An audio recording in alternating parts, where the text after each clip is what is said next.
amendment, sa kahit anong gusto nyo pong gawin.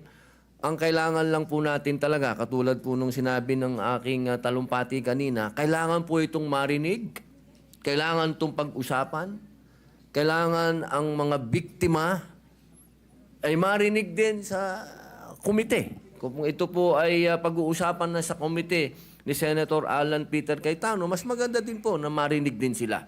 Alam nyo, mahal na kaibigan, Senador Kiko Pangilinan, yung pagkakataon na ang kabataan po natin sa ngayon, kapag sila ay nakita nila kasi na tayo easy-easy lang, at alam naman natin na kayo po mismo ang nagsabi, may problema sa implementasyon at napanood pa nila ngayon yan, nako, lalo na naman lalakas po ang mga loob ng mga sindikatong bata.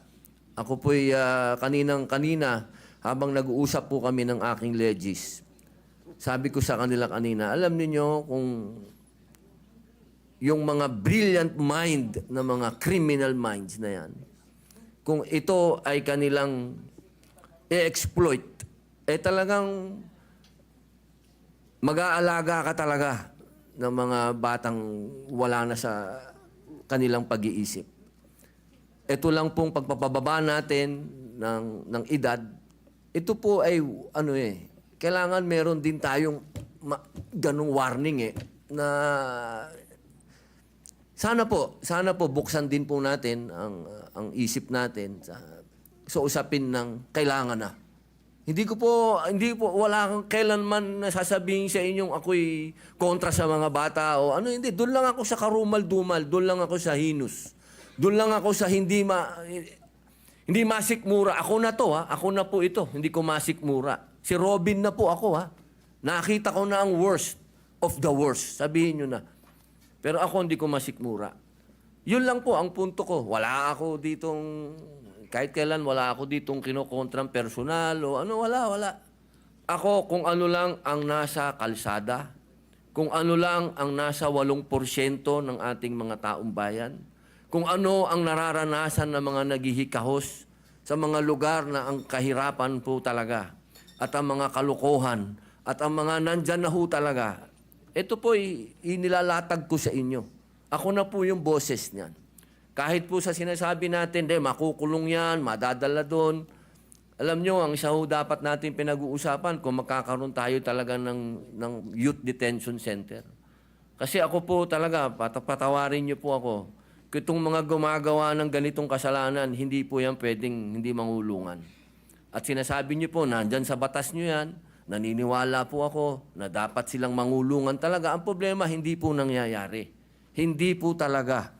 At yaan po ang nangyayari sa ground. Narinig nyo naman po ang sinabi din ng ating kasama ni si Senator Raffy, talaga pong may problema sa implementasyon. Kaya sana po kapag tayo po'y nag-hearing, nag-usap-usap, wag po nating isipin na yung batas po ninyo ay hindi po, never ko po yung gagawin, sir. Never. Ako po, gusto ko po magtulungan po tayo para masaayos po natin kung ano ang future ng ating mga kabataan, kung saan ang direksyon po nila. Katulad po ninyo ako, sumasama po ako sa inyo. Yun lamang po, ang dala ko po sa inyo ay point of view ng ibang naratibo naman. Naratibo po yan ng isang taong nakulong. Nakita ko, mga mata ko, ako po mismo, nung binanggit na ni Senator Bato, kanina, yung patungkol sa mga akyat bahay. Hindi naman po ako naging akyat bahay, pero pag nabasa niyo po yung aking biography, nakita niyo po yan, talagang nagamit po tayo, talaga ng mga sindikato, nung ako'y bata. Kaya alam ko po ang pasikot-sikot talaga ng mentalidad na to.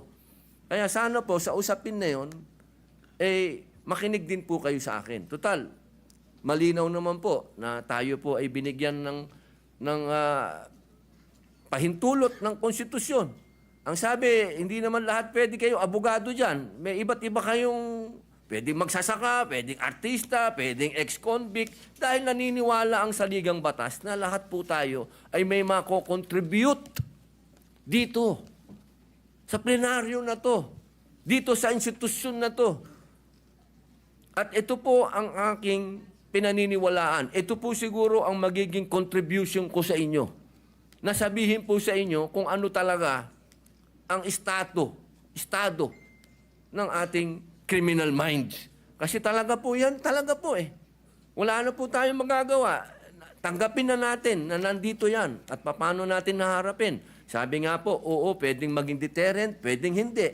Ang kailangan lang po talaga ay malinawan natin na may parusa. At sabi naman nyo, sa batas ninyo, malinaw ang parusa. Ang problema po, hindi yan ang nangyayari sa ground.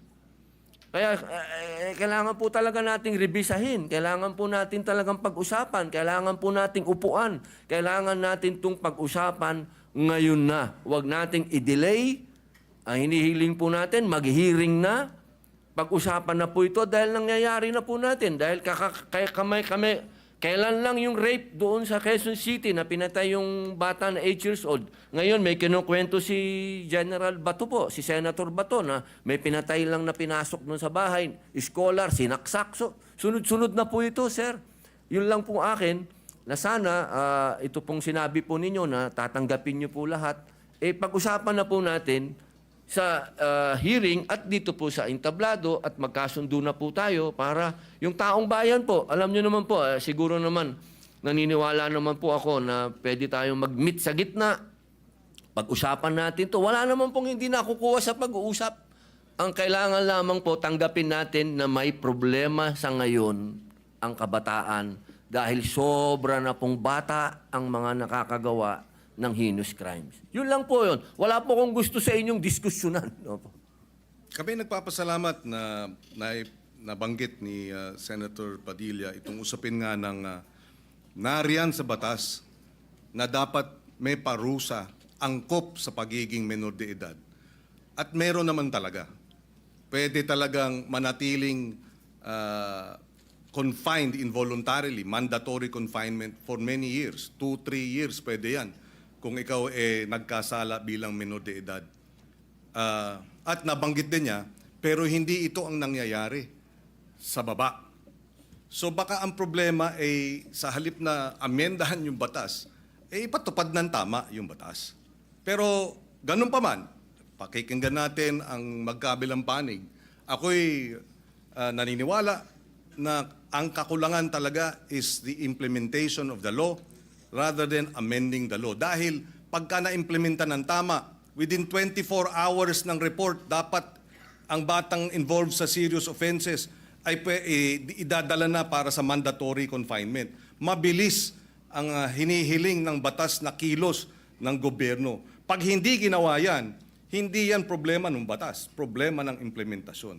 Kaya tayo ay bukas makinig, tayo ay bukas dun sa mga minumungkahi, pero ang ating paniwala, ang ating obserbasyon ay mukhang may kakulangan hindi sa batas kung hindi sa implementasyon niya ito. Dahil uulitin ko, yung mga 12 to 15 na nag-serious offenses, hindi dapat pinapakawala. Yan. At mayroong parusang angkop sa edad nila. At maaari silang manatiling naka-confine involuntarily. Ibig sabihin, wala silang karapatang lumabas. Their liberties are limited by at least 1 year and it can be even more. And finally, siguro kailangan lang ipaliwanag, hindi po tayo kumbaga, ang sinabi kasi ng ating butihing senador, na siya ay para doon sa mga biktima at ako naman ay para doon sa mga akusado. Hindi po. In fact, yung amendment natin sa batas na ito ay dapat bigyan ng assistance, suporta, counseling ng DSWD ang pamilya at kamag-anakan ng mga biktima. Mandato yan. At pag nagkulang ang DSWD dyan, sila'y mananagot. Hindi tayo panig sa mga kriminal, hindi tayo panig o sa mga children in conflict with the law o yung mga inaakusahan. Hindi rin tayo panig basta-basta sa mga biktima. Panig tayo sa interes ng pagpapatupad ng tama ng batas. Dahil alam ko, pag tama ang pag-implementa sa batas, lahat makikinabang.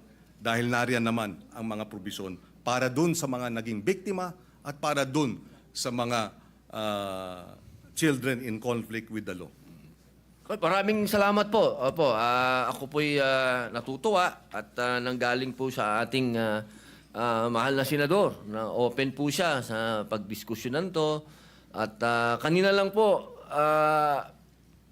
nabanggit niyo po kanina, parang open na kayo mag-amenda tapos binawin niyo. Doon lang po ako naguluhan. Pero sana po, pag-usapan na lang po natin. Maraming salamat po sa inyo.